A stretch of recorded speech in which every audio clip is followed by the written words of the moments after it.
Hi, I'm Dobie Maxwell, also known as Mr. Lucky. I am a stand-up comedy headliner, and I'm sitting on stage talking to you from Zanies Comedy Club in Chicago. And if you're not a fan of comedy, Zanies is one of the legendary comedy clubs in America. It's been open since 1978.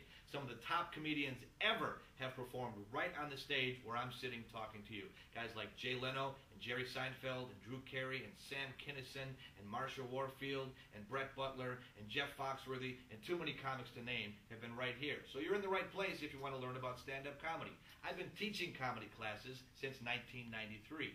And people have told me a long time, you can't teach comedy. When I first started, I couldn't have agreed more. I was up in Milwaukee where I'm from, and I had a bad car accident coming home from a gig one night. I was in a convertible, and I flipped the convertible upside down, and it was a freak accident, and I broke my sternum in 2 places, which is the hardest bone in the body to break. I did it twice. I also broke my jaw and had it wired shut. I couldn't eat. I couldn't speak. My back was messed up. I couldn't walk. I had nothing to do but sit around for about 9 months. One of the colleges up in Milwaukee, my hometown, called me and said, "We see that you're laid up for a few months. We have people that want to know what it's like to be a stand-up comic. Would you be willing to teach a comedy class?" I said, "You can't teach comedy. You're either funny or you're not." They said, "We'd be willing to pay you." I said, "How about Tuesday at 7 o'clock? I needed money, is what I did. And I started teaching classes. And I thought, okay, if I was starting over again in comedy, what would I do?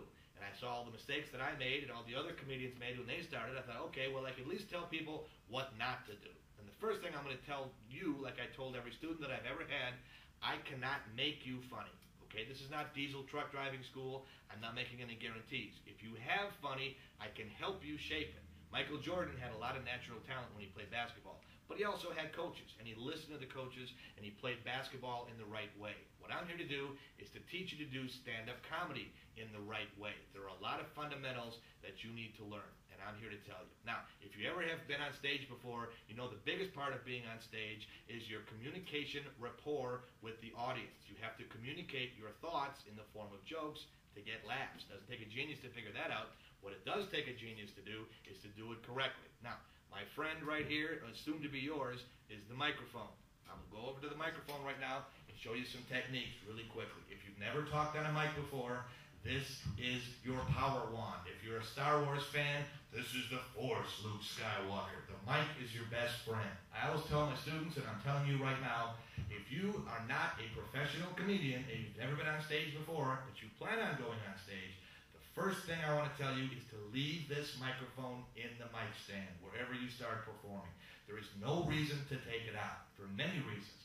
I always like to use sports references when I teach my classes, and I'm going to use one now. If you go to any sporting event, the referee or the umpire is never noticed until they do something wrong. If they miss a call, the fans go crazy, they boo, and then it's a big scene. Same in comedy. You don't ever go to a comedy show and have the comedian do a great show, and you walk out of there and say, "Boy, his mic technique was fantastic."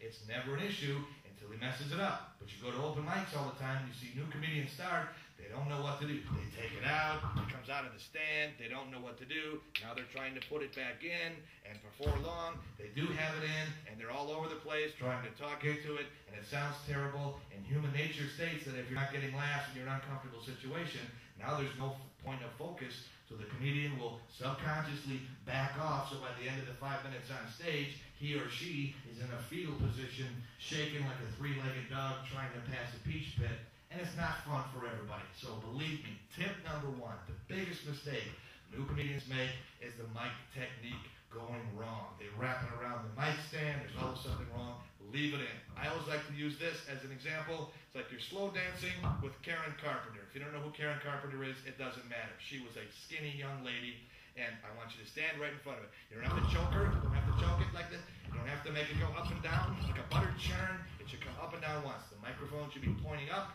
you should be speaking into it, stand straight. Don't have to put your hands in your pockets like you're scratching your fleas or shaking your keys or counting your change. Not that important to do. And again, stand here, talk to an audience in a one-on-one measure. It's not, how are you all doing out there? It's, how are you doing? It's one-on-one conversation. The microphone should not even be an issue. It is you, yourself, talking to an audience one-on-one. If there are 100 people in the audience, you're not talking to 100 people. You're talking to one person 100 times. Big difference. This is just one-on-one communication. If I met you on the street and told you a joke, told you a funny story. That is the illusion we want to create with an audience. Okay? Second big mistake, when comics come up on stage for the first or second time, they don't realize how bright the lights are up here. They are very bright. It's a nightclub. You have to be illuminated on stage. When I came up on stage for the first time, I had no idea how bright it was, and every other comedian gets that jolt of bright light in their eyes. 99% of them do the same thing. Ooh, it's really bright up here. It looks like a bad Indian scout looking for the white man crossing the plains in the covered wagons. Big mistake. Nothing screams amateur more than that. Okay, so we've learned one thing so far: leave the mic in the stand. 2, don't do the Indian scout disease. And the third thing I'm going to teach you, because comedy comes in threes, we'll talk about that later. The third thing I want to teach you is, whatever you do not use the crutch of, how's everybody doing tonight, to open the show. We're fine. We're not in a tongue-operated wheelchair. We're not on dialysis. We're sitting in our seats. We've paid our ticket prices. We have our cocktails and snacks. We are waiting for a show. I've seen so many comics get up on stage. They open with, how's everybody doing tonight? And they close their time with, that's my time. This is not a rodeo. You're not in a cattle roping contest for your time. Again, it's an illusion. You're entertaining a crowd. Say anything else. Say your name. Hi, my name is Dobie. I am glad to be here tonight. I am from Milwaukee. Go into your act that way. Launch into it carefully, slowly, in a perfected manner. Don't say, how's everybody doing? You just learned 3 things in about 5 minutes. That's more than I had in the first 2 years I was in the business. So you're ahead of the game. Good luck in your pursuit of comedy. There's more where this came from. Stay on my website. I have monthly updates and newsletters and all kinds of tips and hints. www.befunny.com. See ya. Good luck. Be funny. Make money.